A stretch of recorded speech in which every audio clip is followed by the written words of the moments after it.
Banaza is a traveling merchant in a world where magic and demi-humans exist, but remarkably, he is not racist. He believes in actually paying demi-humans for their work, which I guess most people find annoying when they should really be minding their own business. It would be great if people didn't discriminate against demi-humans and would just live in peace with them, but that would mean giving up all that free labor, so Banaza is the only one who supports them. By complete chance, Banaza seems to have been summoned to another world to become their hero, but as he appears in the summoning circle, he is totally confused by what's going on around him. He is informed that he was summoned by the kingdom of Clyrode to help them in the battle against the Dark Army since he is a hero candidate, but Banaza corrects them by saying he is not worthy of the title of hero. He thinks there may have been some kind of mistake, but the people around him ignore everything he says and call for a magic orb to be brought up onto the circle by one of the maids. They tell Banaza that the orb will analyze his abilities, and when a hero candidate is summoned, in exchange for having their level reset to 1, the hero candidate is usually given a divine revelation. This is an ability that gives 1 strength that wouldn't be attainable through normal training, however, Banaza just doesn't have 1. And on top of that, his stats are slightly below average for this world, so the summoners start thinking they may have failed again somehow.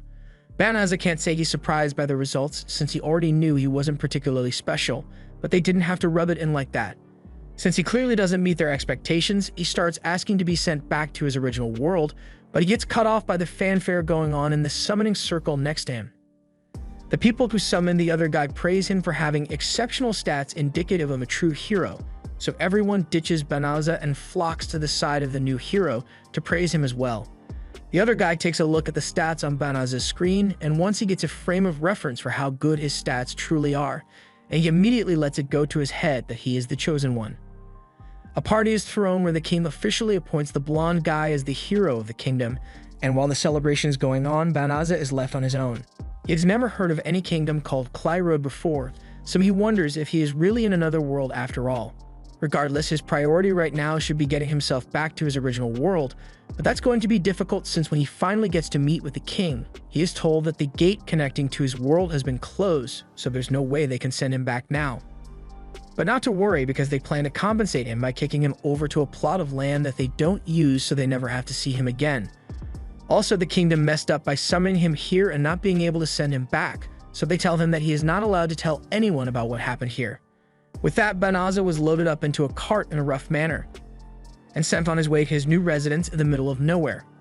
Along the way, Banaza tries to start a conversation with the lizard man who was driving the cart, but the lizard man had been told that he wasn't allowed to speak to Banaza at all, so he declines answering any questions. Banaza tries to get him to open up by asking if he has a slave contract with the king, but the lizard man finds the notion preposterous because slavery was abolished here years ago. He may not get paid the best salary, but he's not a slave to anyone. Humans and demi-humans live in peace here, so there's very little discrimination between them. 20 days into the journey, Banaza has arrived at the Delaveza forest. Once he gets out of the cart, the lizard man hands him a bottomless bag that the king provided him with. It should have enough food and money for him to last a while out here, but before he leaves, the lizard man turns back to him and warns that the Demon Lord's army is known to be active around this area, so in his personal opinion, Banaza should get out of here as soon as possible if he wants to live. As the lizard man leaves, Banaza is grateful for the warning. Even if he told him to run away, where exactly could he go when he doesn't know anything about this world? He takes a look at the bottomless bag he had received, and thankfully, it works the same way as the ones back in his old world, so he's able to use it. He looks through the items available and pulls out a sword so he can defend himself if he needs to, but although the sword looks impressive, it's still just a piece of junk. Banaza then notices a few slimes approaching, but since in his world, slimes were passive mobs, he didn't think these ones would be any different. He was wrong. The slimes attack him and he is forced to slash through all 3 of them to save himself. However, the cheap sword is already broken from just 3 strikes. Banaza is now unarmed. He gets a notification telling him that his level has increased from 1 to 2, and when he checks his stats, they all change to this weird sideways 8 symbol. But it's not like he could have gotten infinite stats from just killing 3 slimes. He is also shown that he can now access the voice guidance system, so he initializes it and is shown all the spells that he now has access to. But it's a little too much information for him all at once. The system also warns him that the bottomless bag he was given has a monster-attracting spell on it, which is probably why slimes decided to attack him against their normal behavior. That, coupled with the fact that he was only given the cheap sword to defend himself, means the king is trying to get him to die out here. The system tells Banazza that he is able to remove the spells on the bag if he wants, so he does so, and the bag is once again safe to carry around. Now that one problem is solved, he still needs to find a safe place so he can protect himself, but as he was about to enter the forest, the system warned him that the forest is contaminated with dense militium. It's a substance that is produced and dispersed by demons, and it is said to be very harmful to humans if they come into contact with it, so it would be a bad idea to go in there as it is now. The system asks him if he wants to purify the whole forest, and it's actually possible for him to do it, but it will cost him 1/3 of his available magic. Since he is being forced to live here by the kingdom, Banazza thinks he might as well make this place as livable as possible, especially since he has no other use for his magic anyway, so he accepts the terms and a blinding white light is emitted as the whole forest is purified. Banazza doesn't realize the scale of the purification he just did, or what that blinding light was, but he then gets a notification telling him that his level has risen, followed by many more of the same notifications. Meanwhile, over in the castle, the princess is pleading with the king to reconsider his decision regarding Banazza since it is their fault that he couldn't return to his world in the first place. So it's not right to send him to that forest knowing it is an almost guaranteed death sentence. The king doesn't see anything wrong with his actions since he views Banazza as an unworthy piece of trash that was too weak to become their hero. But the discussion is soon interrupted by a messenger, who has come to inform the king that the highest level holy magic of purification has just been used within the kingdom. The king immediately believes it to be the work of the blonde hero since he had set out towards the south to take on the demon lord, but the messenger reports that it couldn't have been him since the purification magic didn't come from the south, but rather the northern Delavizza forest. Back to Banazza, the level up notifications have finally stopped and he is now level 367. But he doesn't know how he got to this point when, to the best of his knowledge, he hasn't killed any monsters yet. He assumes he might just gain experience from the act of using magic, so he turns off his level up notifications because it would be annoying to have to listen to that many notifications over and over. He also checks on his magic levels, and all the magic he had expended for the purification has already replenished, giving him the false impression that his magic levels are really low since they regenerated so quickly. Moving on, he still has to figure out something for his living situation, but he was banned from living in any town, so he doesn't know what to do. The system suggests that he uses some shape-shifting magic to disguise himself so no one can recognize him. Banazza thinks that's a great idea, so the system asks what gender he would like to disguise himself as, so Banazza let his intrusive thoughts take over for a bit and chooses to become a girl, and he's kinda hot. However, after fawning over his body, he starts taking things seriously and transforms into something he can be comfortable with.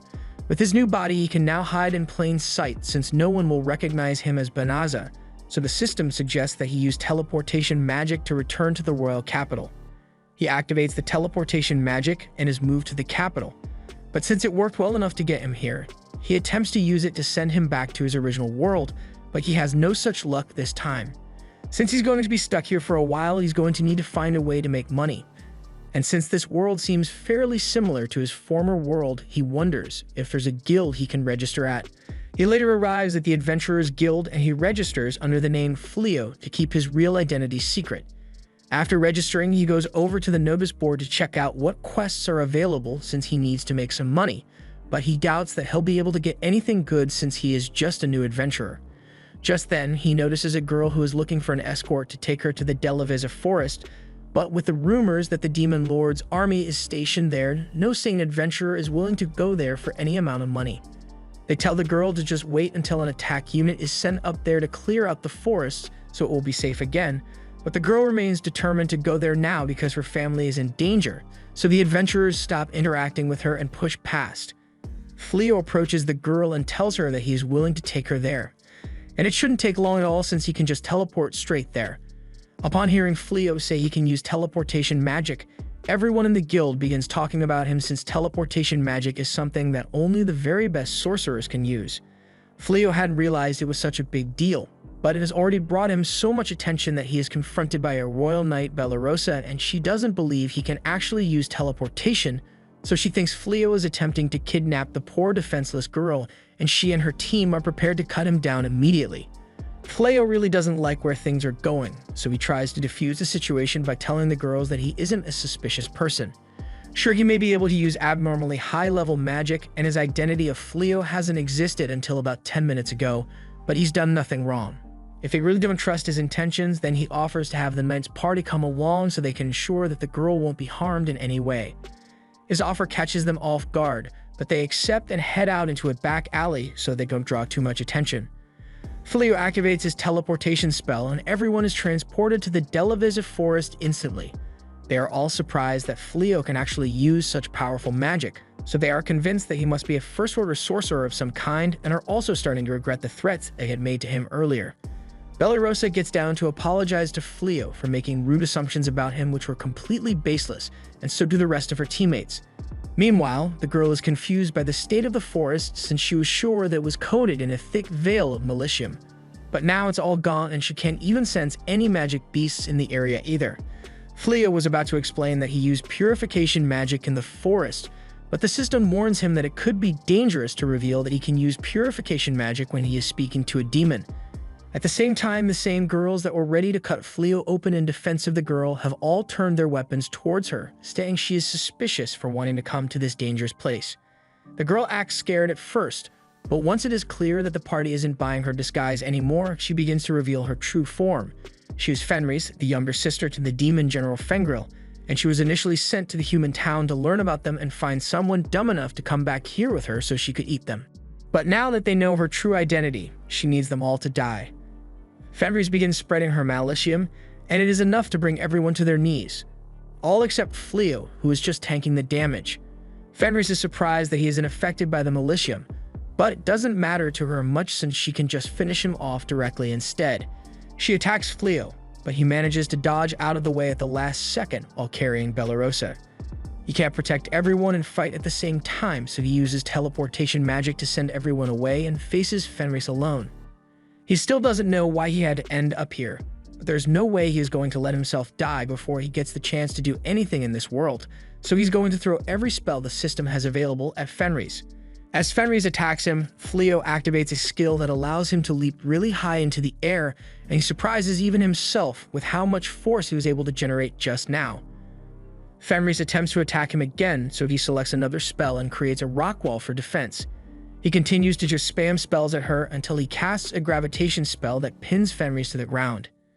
He knows he's got to do something to take advantage of the opportunity he's got right now, but he doesn't know how to permanently deal with a demon like her. So the system offers a helpless suggestion and asks if he has considered a little something called slavery. Fleo is an advocate for free will and all, so enslavement is the last thing he would ever want to force on someone else, thus he refuses to use the subjugation spell. Fenris attempts to use her magic to get herself out of the gravity spell, but the system negates it and once again suggests that Fleo gives slavery a try. This goes on for a while with the system really trying to convince him that making Fenris a slave is a good idea, but he has his principles and won't compromise on them. While Fleo was arguing with the system, Fenris had gone through every spell she knows and they were all negated, so she has run out of magic and surrenders herself to Fleo. Without the strength to fight back, she's as good as dead already, so she asks him to end her life quickly. Fleo smiles and tells her that he never wanted to kill her in the first place, nor did he want to fight to begin with, so he undoes the gravity magic and lets Fenris go. She can't believe a human would willingly let a demon live, but Fleo doesn't really care whether he is dealing with a demon or a human. He just doesn't think it's right to kill an opponent who already surrendered. Fenris understands his point of view, but she still thinks he is being very naive. She undoes her beast transformation and returns to her normal human form, but she's naked, so Fleo finds it hard to look at her. He takes off his coat and covers her body before giving her the proposition that if she is willing to not kill humans anymore, then Fleo will look the other way and let her go free. Just not naked.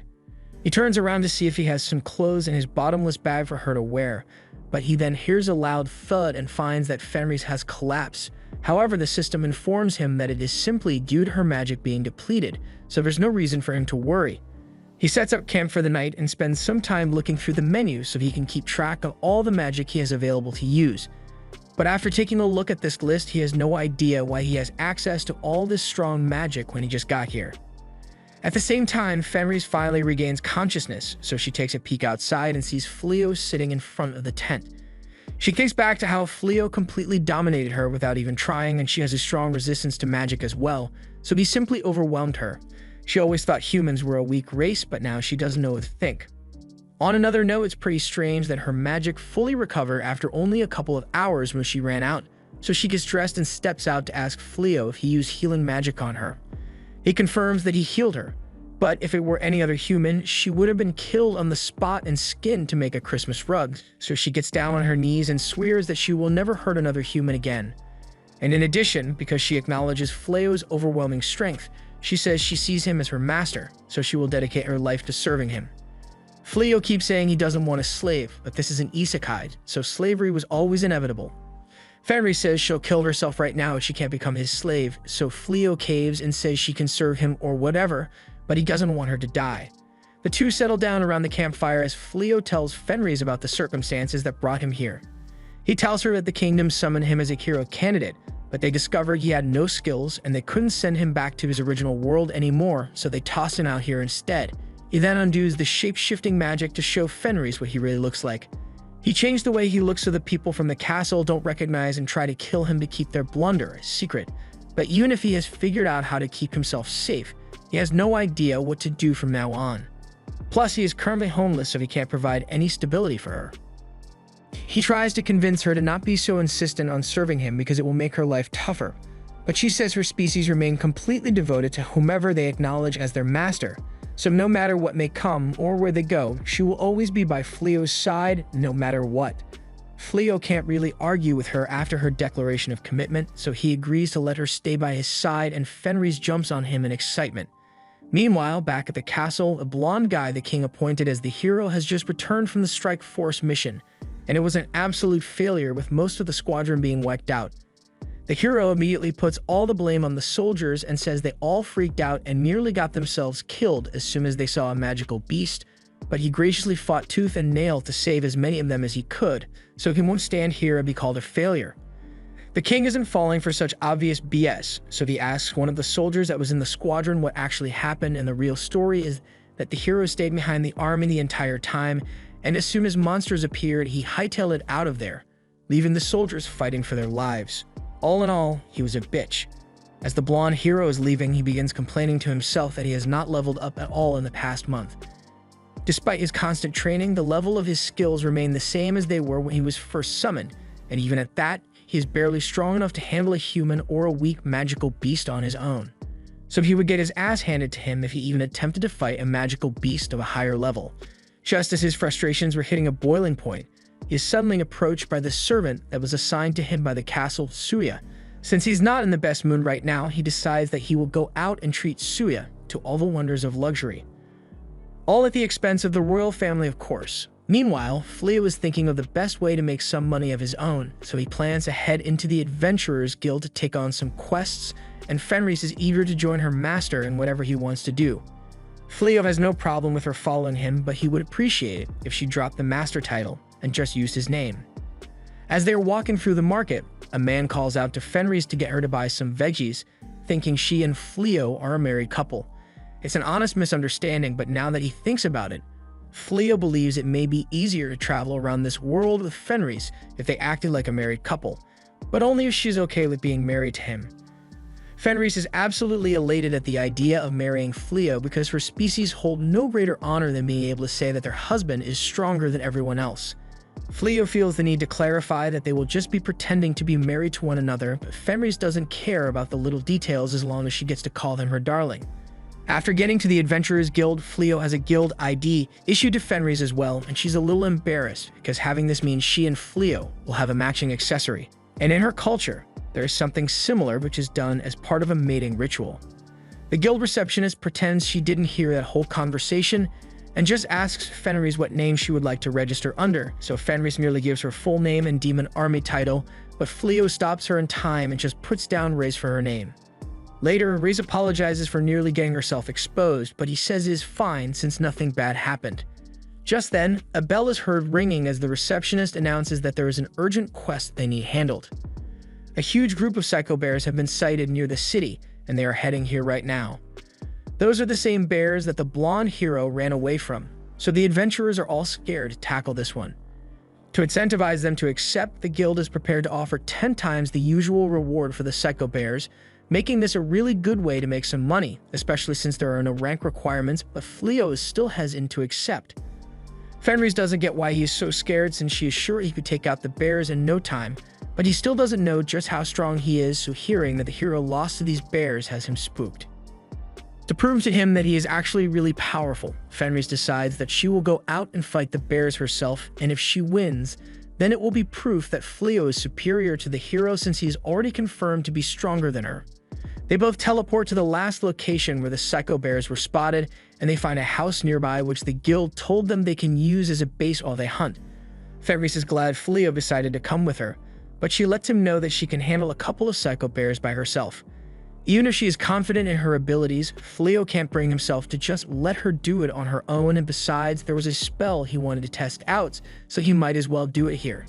Just then, they hear screams coming from over the cliff, so they rush over to see if someone is in trouble.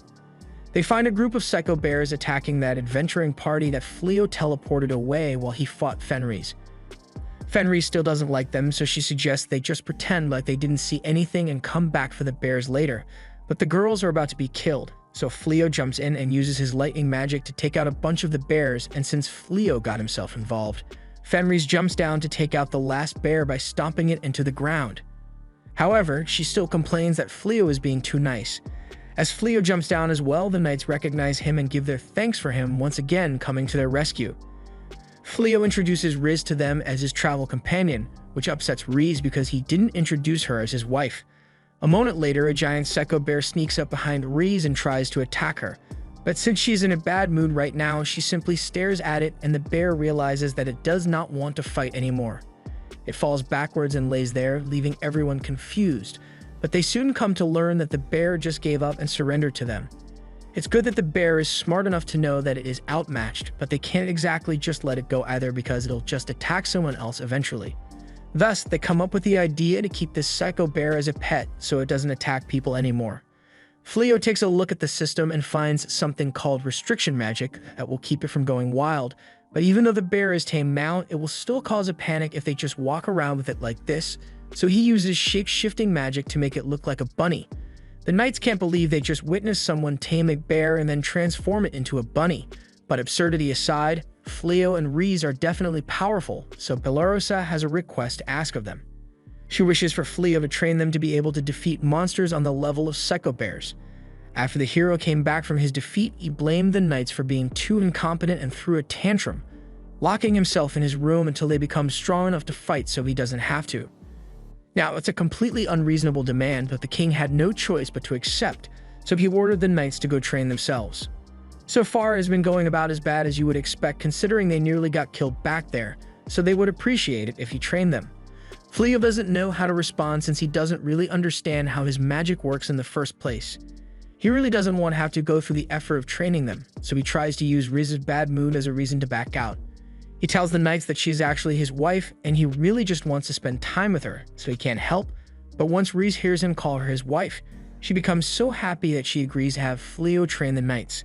Since there's no backing out, Fleo warns them that he isn't confident in his teaching skills, but he'll try his best to help them regardless.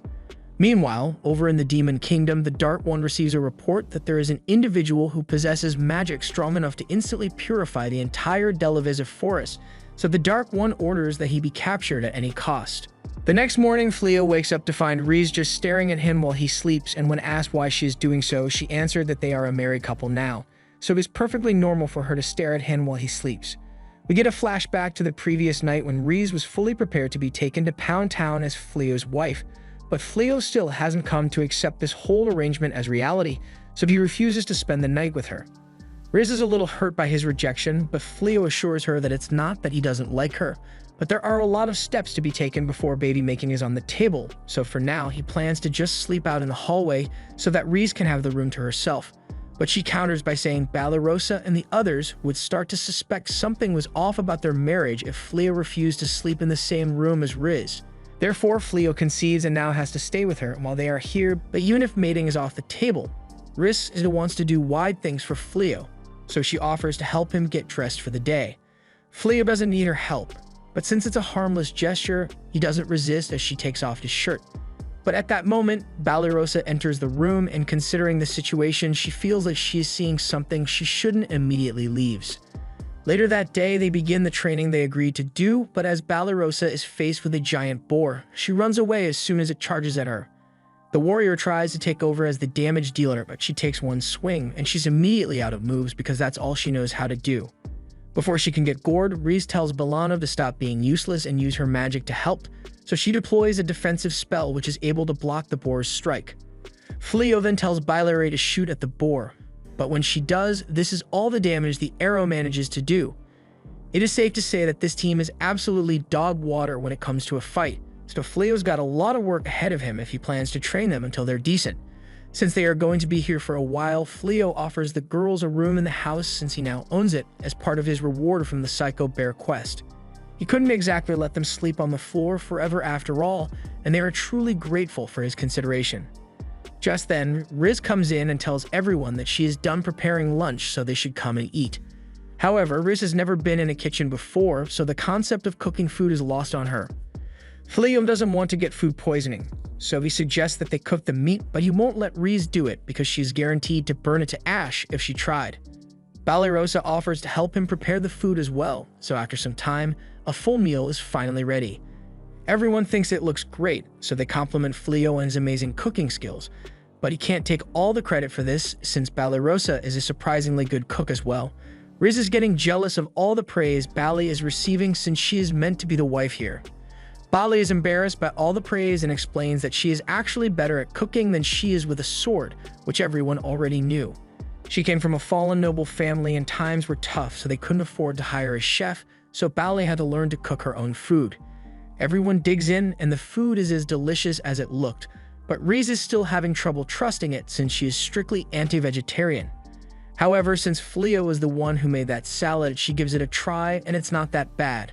Later that day, Fleo takes all the excess boars they killed while hunting into the guild to be assessed, and he is starting to get some attention for how easy he makes it look to take those giant things down. They are waiting to have their boars assessed by the guild, so Riz asks Fleo if it would be alright if she headed into town for a bit. He doesn't have a problem with it since she says she has some business to attend to, and gets approached by a guild employee named Leolith, who wants to discuss some things anyway, so he says they should meet back here once she's done. After Fleo leaves, Riz is determined to begin her training arc of everything gourmet. Meanwhile, Fleo speaks with Leolith, who tells him that he has become quite famous in town for his incredible accomplishments, and tales of his strength have reached all the way to the palace, so an offer is being extended to him so he can work under the hero. He would be appointed as an honorary knight and help in finally defeating the Demon Lord, but having to deal with the palace again sounds terrible to Fleo. To the people of this world, helping defeat the Demon Lord would be the highest honor imaginable, but Fleo isn't from this world, so why should he give a damn?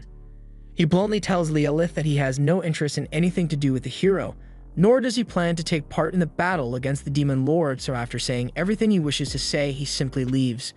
As he steps outside, he finds Riz waiting for him, but she looks like she got caught in a fire, so he is really worried for her well-being. In the time she was gone, she tried to take a cooking class in order to win Fleo's love, but she underestimated how hard it is to follow a recipe and things didn't turn out so well. However, she is still determined to keep trying until she can make a meal that doesn't qualify as charcoal. And over in the castle, Blondie is intent on getting these amazing adventurers in the guild he has heard so much about to join him so he can get them to do all the hero work for him instead. As a result, for the next month, Fleo and Riz have been receiving unsolicited requests to work under the hero, but they are rejected immediately every time. It has gotten so annoying that Riz is considering taking a more violent approach to the rejections so they don't come back, but Fleo knows the messenger is just doing his job, so he shouldn't have to suffer the consequences. More importantly, they have to return to training Bali and the others. As he heads to the backyard, he finds Blossom tending to the garden, and it is really flourishing under her care because she wants to do something as thanks for all the help he has given them.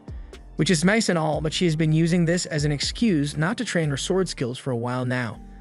Out in the forest, Riz is trying to get Bylary to try firing arrows at a living target like an archer is meant to. But Bylary is too chicken to fire any arrows at the actual chickens because she thinks they are so cute, so Riz tries to persuade her with a counter-argument. They could eat fried chicken if she shoots it. Bylary still refuses to do it, so her training has hit a dead end.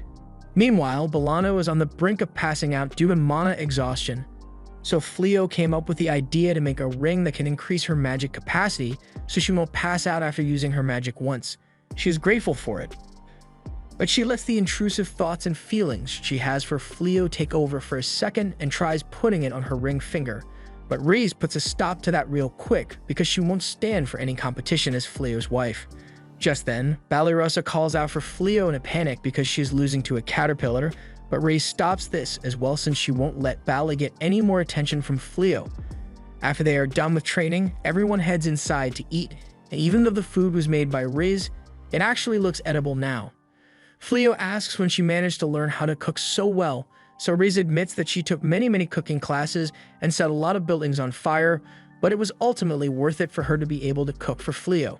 Meanwhile, out in the woods behind the house, a demon girl is spying on them and she is certain that Rhys is definitely the same feared and powerful demon that she knew, but she's fawning over a human so something doesn't add up for her. Fortunately, she'll have the chance to ask about it directly since Rhys has found out Eulimenes was spying on her. Eulimenes is brought inside where Fleo pours her a cup of tea, but Rhys isn't interested in entertaining their unannounced guest.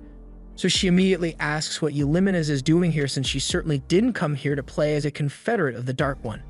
She explains that she was sent to investigate this area, but then she saw Rhys here, so she wanted to figure out what she was doing. Rhys in turn explains that she is living there with her husband now, and Eulimenes is shocked to hear that Rhys has already gotten married, but she doesn't intend to do anything to ruin it for her though. Eulimenes takes another sip of tea. She can't believe Rhys actually changed so much in the time she's been gone. And another thing she finds strange is Fleo. He seems way too calm considering he's sitting with a demon confederate of the Dark One and Eulimenes is unable to analyze his stats with her skill at all. Even the Dark One can't hide his stats from her, so Fleo must be a force to be reckoned with. She changes the subject and talks about how things around here have been changing for a while now, like how the Delavisa forest suddenly became devoid of all magical beasts overnight. Hearing this, Fleo finally recalls the purification spell he used in the beginning, and since all of his other spells seem to be crazy powerful, his purification must have succeeded in purifying the entire forest. Eulimenes takes a moment to process what he just said, because if he really did purify the forest, then that means he is the one who killed Fengril and his entire army. In other words, he killed Fenris' brother, and Eulimenes can't believe Fenris would choose to marry him even when she knows he is the reason her brother died. Rhys tells Eulimenes to shut up for a second since all the accusations on Fleo are getting annoying, but when Fleo asks if she was aware that he killed him, Rhys confirms as much. There aren't that many people in the kingdom who are capable of using purification magic on such a large scale, so it was kind of obvious that only Fleo could have done it, but in the end, Fengril was a proud warrior, so he wouldn't want his death to be pitied, even if it was caused by a ridiculous powerhouse like Fleo. And besides, if he didn't want to die, then he shouldn't have let himself get killed. Rhys fell in love with him for his strength, so regardless of who he has killed, her feelings about him won't change one bit. Just then, they realize that their entire conversation was overheard by the knights, so they now know that Rhys is the same demon Fenris that nearly killed them in the beginning. So they are all even more scared of her, especially Bylary. Seeing that Fleo is a major threat to the Dark Army, Eulimenes asks if she can have a match with him so she can see how strong the man Fenris Mary truly is. She believes she can take both of them down at once this way, but Rhys isn't going to let it happen because she thinks Eulimenes is trying to steal her man. Fleo eventually agrees to the match, and the rules are set so that magic is allowed and it will go on until someone surrenders. Eulimenes thinks she has this in the bag as she leaps into the air and casts one spell to distract Fleo, while another one comes from below. However, Fleo dispels both in an instant and counters with his own spell which ties Eulimenes up in the air. She is unable to move or defend herself, so she surrenders. The next day, Fleo has a much-needed talk with the knights and apologizes for not telling them who Rhys actually is because he thought it would cause trouble. He understands if they wish to report him to the castle, but Fenris tells them that she has completely devoted herself to Fleo, so she isn't a part of the Dark Army any longer. Bali agrees that they would normally have to report this to the castle, but given the fact that Rhys isn't a threat anymore and has been helping them for the last month, they may just forget to mention this to the king. Rhys is glad to hear this, but then her attention is drawn outside as Eulimenes has returned and she's being a sore loser, so she brought a whole dragon army to defeat Fleo. However, instead of fear, Fleo is more so amazed because this is his first time seeing dragons in person. Eulimenes orders the dragons to fire at him, so Fleo counters by striking them all down with his magic. In an instant, the strongest dragon army of the Dark One has been reduced to a pile of bodies, and the ones that manage to survive mope the hell out of there since they aren't getting paid enough for this. Blossom tells him he is amazing for being able to handle that many dragons at once, and if she knew it was going to be that easy, she would have thrown her hoe at one of the dragons so she could get the Dragon Slayer title, but Fleo doesn't see a reason why she can't still try. He tells her to throw her hoe at one of the dragons, and as she does so, he buffs the attack, making it powerful enough to pierce through a dragon's neck. She manages to get the title, so the others all rush to Fleo to ask for his help as well, but all the dragons have already left, so they are out of luck.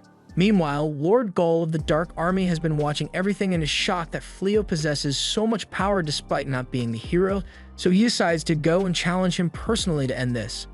After their last unwanted guest, Fleo decides to put up a barrier around his house so he will be able to tell as soon as anyone steps foot on their land. Riz is glad that they now have a security system, so if Eulimina's attempts to come back here again, she'll send her packing immediately. Even just thinking about her makes Riz really mad, but Fleo tells her to calm down since it's not that big of an issue. Riz doesn't get why Fleo is being so kind to Eulimina's when she was the one who attacked him first, but it's not so much that Fleo is trying to be nice to her. It's more so because he feels guilty for accidentally killing all those demons in the Delaveza forest without knowing. However, he keeps his guilt to himself and tells Riz it's nothing, so they both get ready to head back home. Meanwhile, back at the house, the girls are all still staring at Blossom's status screen, and Blossom is humbly bragging that she has the Dragon Slayer title. While they are all still admiring it, Valerosa leaves the group and says she is heading off to hunt for the day.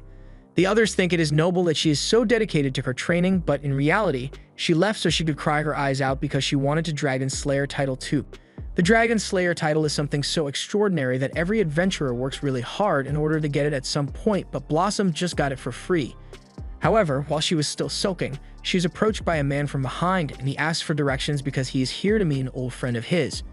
Valerosa finds it strange that someone would be out in a forest full of magical beasts with such little gear, so she remains cautious and asks who he is here to meet while gripping her blade. The man answers that he is here to see Riz, but if that's the case, then Valerosa deduces that he must be a part of the Dark Army and draws her sword on him. She asks what business he has with Riz, so the man explains that he doesn't want any trouble, and just came here to catch up with her. But if he's not welcome, then he'll take his leave for now. But he asks Valerosa to deliver a message for him and asks Riz if she would be willing to have a chat with him over some tea. Valerosa accepts his request, but before he leaves, she asks what his name is, so the man responds, saying he is called Gozo. A little while after he left, Fleo and Riz come running up to Valerosa and ask if she is alright. Valerosa says she is fine, but a member of the Dark Army was just here looking for Riz. He said his name was Gozel, so Riz immediately knew who it was, but she thinks he could have chosen a better fake name than Gozel. Fleo and Riz came here as fast as they could because the barrier picked up something odd, but what they saw when they got here shocked them.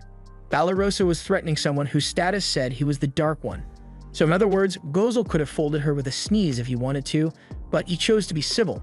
His real name is Gull, and now that Valerosa realizes what she did, she's terrified that he may come back for revenge against her later. The next day, Gozel shows up at their front door and Riz is surprised he actually showed up after all. Fleo greets him and invites him to join them for tea inside, but Gozel finds it strange that Fleo is so calm in the presence of the Dark One. As they walk down the hall, Valerosa comes out to go hang some laundry, but then she sees Gozel and he feels like getting some payback for earlier, so he drags her into the meeting with Fleo and Riz, and she's sitting right next to him, so she's scared out of her mind. Riz asks Gozel if he is here for revenge, but he has another purpose for coming here. He wants to recruit Fleo to join the Dark Army. Fleo is a little confused by his request, but Gozel is dead serious, so Fleo gives his honest answer and declines the offer. Gozel is disappointed that Fleo refused his offer, and he asks why he isn't fighting on the side of the humans if he doesn't want to join the Dark Army. Fleo sees no reason to side with humanity just because he is human, plus he has got some personal beef with the king for summoning him here and try and get rid of him. On top of that, he doesn't even know the reason for this whole war since he's not from this world and no one ever explained it to him. Gozel takes it upon himself to explain the war to him. Although it has been going on for so long that there are a few people who still remember the actual reason the war started in the first place, but as far as Gozel knows, it started when the first Dark One arrived in this world after being transported here. He was rejected by the humans, so he rose to power among the demons who accepted him as their ruler since they were being oppressed by the humans at the time. That's how the war started, but the longer it dragged on, the more ill will accumulated and stopping it will become almost impossible without one side being eradicated. Fleo asks Gozel if he wishes to stop the war, and Gozel confirms as much, stating that he has no intention of taking over the world like the first Dark One, but he is the king of the demons, and he can't just let his people be put under threat of destruction at the hands of the humans. He unleashes his demonic pressure and asks Fleo once more to join him. But Fleo remains unfazed and reiterates that he has no intention of siding with the humans or demons in this war. Seeing that Fleo is going to be changing his mind on the matter anytime soon, Gozel accepts his decision and gets up to leave, but he makes it clear that this doesn't mean he has given up on winning Fleo over to his side. As he leaves, Gozel thinks to himself that he never would have imagined that he would find someone who could withstand his presence so easily, and she didn't even throw up on herself, so Gozel now has an interest in Balarosa. As he leaves, the other girls come over to check if Balarosa is still sane after what she just went through, and she is definitely going to need some therapy to process this. Balarosa settles for the next best thing and just stays in bed the whole day, so the next morning when she wakes up, she walks downstairs and greets everyone, only to find Gozel in the kitchen having breakfast with Fleo and Riz. Riz still doesn't like him being here, so she wants him to just eat his food and leave, but Fleo thinks she's being too rude to him. Gozel spots Balarosa and says she should come eat with him, but she doesn't want a repeat of yesterday, so she makes up an excuse about needing to get herself dressed first and runs away. But that just makes Gozel more interested in her. Later, she tries to sneak out of the house so she doesn't run into him again, but he was already onto her, so he was waiting outside the door. He tells her he would like to have a chat with her, but she is still really scared of him, so she uses her sword training as an excuse to run away again. The next day, Gozel approaches her again, but she still finds more excuses to avoid him, although that won't stop him from pursuing her. While all this was going on, some spies of the king had been watching Fleo's house and reported that a demon has frequently been visiting him for unknown reasons. The king is enraged that Fleo would ignore his summons, but would then go and join the demons, so he is ready to send soldiers after him. However, the first princess, who is apparently the only voice of reason in the castle, tells the king that it is a bad idea to send soldiers after Fleo now, since they don't know for sure if he actually sided with the demon army or not. And it's just a bad idea in general to antagonize a person who is so powerful. The king refuses to listen to logic and common sense, and things won't get any better because the blonde hero arrives in the throne room, single-handedly dropping the average IQ of the room by 20 points. He has come here with the brilliant idea to force Fleo into fighting in the war, so he asks to be given some soldiers to go and threaten him, because that's totally going to work out in his favor. Over in the Demon Kingdom, Gozel is about to head out to Fleo's house once more, but Euliminus doesn't think it's such a good idea since Fleo is really dangerous. But Gozel doesn't see it that way since Fleo is actually a really understanding person. A lot better than the king who just ignores reason in favor of violence. If he has any chance to win Fleo over, then it would be in his best interest to take it. However, he hasn't forgotten about the ongoing war and is making plans to have his troops move out soon. Meanwhile, back at Fleo's house, he has been working on a prototype of some new equipment made of dragon scales so he can sell them in town. It will take a while before he can make it good enough to be sold, but once he's done, they'll be able to make a decent income off it. Riz asks Fleo if he's sure he made the right decision in rejecting the king's offer to fight, because at least that way he would receive far better rewards than anything he gets now, and he wouldn't need to worry about money. It wouldn't have been hard for him with the abilities he possesses, so she asks if he chose not to fight the demon army because she is a demon. Fleo tells her that it's not because of that, but rather because he knows he possesses incredible power, so he could probably destroy the human or demon kingdom if he wanted. With that much power, he doesn't want to fight anyone as long as he doesn't have to. Just then, they hear a knock at the door, and Riz is sure it must be Gozel again, but Fleo's barrier didn't detect any demons in the vicinity, so it can't be him. As Fleo goes to answer the door, he is greeted with the unpleasant sight of the blonde hero's face and an army of soldiers. He tells Fleo that he has two choices here. Either he can choose to become his subordinate and help defeat the Dark One, or the blonde hero will declare him a Dark Army informant and cut him down immediately.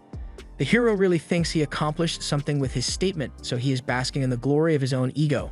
However, Fleo just tells him, "No, I don't think I'll do that." He makes it clear that he doesn't want to fight in the war at all, so he won't be siding with either the kingdom or the Dark Army, but that just makes the hero threaten him as a traitor. The girls speak up and say it's unfair to decide that on his own since Fleo is most certainly not a traitor, but that's exactly what traitors would say, so he threatens to arrest all of them for treason as well. Since he went and involved everyone else in this, Fleo decides that if he can't stay here without fighting, he'll just go somewhere else. If Fleo is leaving, then everyone else says they will go with him as well. Since everyone is in agreement, Fleo casts his teleportation magic to move everyone, as well as the house and land. The hero is stunned by Fleo's ability to use teleportation magic, so he is starting to realize that he may be the inferior one here. Just then, the soldiers spot the man they believe to be a demon, so the hero tries to salvage the situation and orders his men to capture the demon. Gozel is confused why there's a huge hole where Fleo's house used to be, but when he is surrounded by soldiers from the kingdom, he realizes that they must have forced Fleo to leave the area, and he is really angry about it. So much so that he vows to teach them a lesson and calls for his troops to immediately begin their assault on the Clyrode kingdom. Back at the demon castle, Euliminus, as well as all the other demons, heard the declaration of war, so they all awaken to fight. Seeing this, the hero does the only thing he knows how to do and runs away while leaving his soldiers to die. Meanwhile, Fleo has successfully relocated his house to a plot of land near a village called Hauto.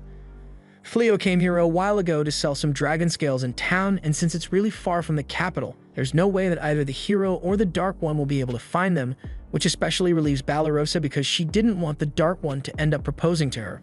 Fleo apologizes to Reese for having to move so suddenly, but she doesn't mind where they go as long as she gets to stay by his side, and to celebrate their relocation, she decides to cook a wonderful feast for Fleo and the others, which they are all excited for. This was the end of episode 4. Thanks for watching. Subscribe to not miss the next part.